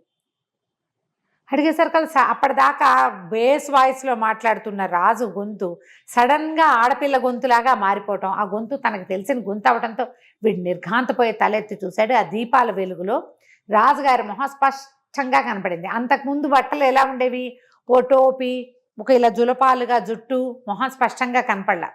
భోజనాల దగ్గర కూడా ఈవిడ ఇలాగే ఉంది, సింపుల్ అలంకారంతో, నెత్తి మీద టోపీలు గీపీలేలు. రాజుగారి మొహాలకి ఇలాగేం చూస్తామని ఆయన చూడలేదు. అదే ఇప్పుడు చూసేసరికల్లా వాడికి సరిగ్గా జమరుదు మొహమే, బట్టలు మాత్రం మగ బట్టలు ఉన్నాయి అంతే, మగవాళ్ళు వేసుకునే దుస్తులు అవి. వాడు జమరుద్ అంటూ మళ్ళీ స్పృహ పడిపోయాడు. వాడి మొహం మీద నీళ్ళు చల్లి, ఇంకా ఎన్నిసార్లు స్పృహ తప్పి పడిపోతావు, ఇలా పెళ్ళాన్ని గుర్తించని వాడు ఎవడైనా ఉంటాడా లోకంలో, ఏ వేషం వేసుకున్నా గుర్తించాలి, ఒట్టి ప్రేమ ఉంటే సరిపోతుందా, బుర్ర ఉండద్దా అని అడిగింది. అడిగేసరికల్లా అప్పుడు వాడు గుర్తుపట్టాడు. ఇలా వచ్చావు ఏంటంటే, ఈ జరిగిన కథ అంతా చెప్పింది. ఇలా జరిగింది, సంవత్సరం 4 నెలల నుంచి ఇందులోనే ఉన్నాను, నేను ఇక్కడే ఉండిపోయాను, వాళ్ళు ఇట్లా చేశారు, ఓ దొంగ ఎత్తుకుపోయాడు, కథ అంతా చెప్పుకుంది. రాత్రి సంతోషంగా గడిపారు. మర్నాడు పొద్దునే రాజు వేషంలోనే ఈవిడందరినీ పిలిచి నేను నా రాచరికాన్ని వదిలిపెట్టేసుకుంటున్నా, మీరు మళ్ళీ నగర ద్వారాల దగ్గర వేచుండి కొత్త రాజును వెతుక్కోండి, నేను అసలు మగవాడినే కాను, స్త్రీని చెప్పేసింది. స్త్రీని నా భర్తను వెతుక్కోవటం కోసం నాకు భగవంతుడు ఇచ్చిన దారిగా దీన్ని తీసుకున్నానంటే అందరూ ఆశ్చర్యపోయారు. కానీ ఎక్కడ అసంబద్ధమైన నిర్ణయాలు కానీ వ్యతిరేకత లేదు. అంటే ఈ అమ్మాయి చేసింది ఈ సంవత్సరం పాటు చాలా నీతిపరుడైన రాజు పరిపాలనలో ఉన్నామనే భావించారు వాళ్ళు. నిన్న మీరందరూ చూసిన భోజనశాలలో చూసిన ఆలిషానే నా భర్త, నన్ను ఒక బానిస పిల్లని నాకు భగవంతుడి అవకాశం ఇచ్చాడంటే వాళ్ళంతా చాలా చప్పట్లు కొట్టారు. బానిస అయితే ఏమిటి, అమ్మాయి ఎంత అద్భుతమైన పని చేసింది, చాలా సంతోషించి ఇంకో రాజును వెతుకుంటామని ఆవిడకి మాటిచ్చి చక్కగా మొత్తం ప్రజలందరూ తలా ఒక గిఫ్ట్ ఇచ్చారట రాజుకి. ఇవి రాజరికం నుంచి ఈవిడికి వాళ్ళని వెళ్ళలేని రత్నాలు, వజ్రాలు, బంగారం, డబ్బు, బట్టలు, ఆహార పదార్థాలు రెడీ చేసి కొన్ని ఒంటెల్ని కూడా కానుగ్గా ఇచ్చి భార్యాభర్తలు ఇద్దరిని ఖురాసాన్ నగరానికి పంపించేశారు. మర్నాడు వాళ్ళు ఇంకో రాజును వెతుకున్నారు. వీళ్ళిద్దరూ తమ ఊరికి వచ్చేసి ఆ అమ్మాయికి అల్లిక పని వచ్చు కదా, కొంతమంది పని వాళ్ళని పెట్టుకుని ఈ డబ్బుతోటి చక్కగా వ్యాపారం పెట్టుకుని చాలా పెద్ద వ్యాపార సామ్రాజ్యాన్ని విస్తరించుకున్నారు. హాయిగా కలుసున్నారు, ఎంతో కాలం పాటు సుఖంగా ఉన్నారు. బోళ్ళంత మంది పిల్లల్ని కూడా కన్నారు. కథ కంచికి మనం ఇంటికి. నమస్తే రమగారు. నమస్తే.